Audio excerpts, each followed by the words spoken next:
Hi చిన్నారులారా, మీ little సింహ చెప్పే కథ విందామా? ఈరోజు మనం వినబోయే కథ ఒక గొప్ప సింహం మరియు ఒక చిట్టి ఎలుక గురించి. ఒక అందమైన అడవిలో ఒక బలమైన సింహం చెట్టు కింద ప్రశాంతంగా నిద్రపోతూ ఉంది. అదే సమయంలో ఒక చిట్టి ఎలుక ఆడుకుంటూ అక్కడికి వచ్చింది. ఆడుతూ పాడుతూ తెలియకుండానే సింహం మీదకి ఎక్కింది. అప్పుడే సింహం లేచి చూసింది. ఎవరు నువ్వు అని గర్జించింది. వెంటనే నేను చిట్టి ఎలుకని అని భయంతో చెప్పింది. దయచేసి నన్ను వదిలేయండి, ఒకరోజు నేను మీకు సహాయం చేస్తాను అని వేడుకుంది. సింహం నవ్వింది. హహహా, నువ్వా నాకు సహాయం చేస్తావా? సరే వెళ్ళు అని దయతో వదిలేసింది.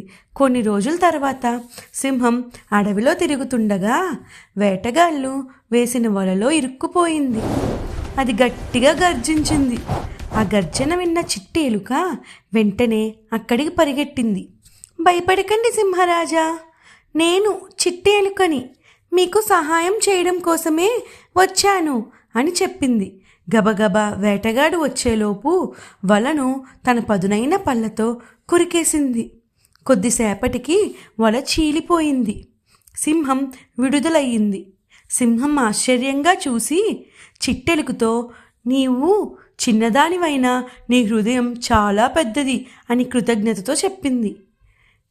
పిల్లలు, ఇప్పుడు మనం నేర్చుకున్న పాఠం ఏమిటంటే, చిన్నవారైనా మంచి మనసు ఉంటే గొప్ప సహాయం చేయగలరు. సరే పిల్లలు, మళ్ళీ ఇంకో కథతో కలుద్దాం. Bye bye.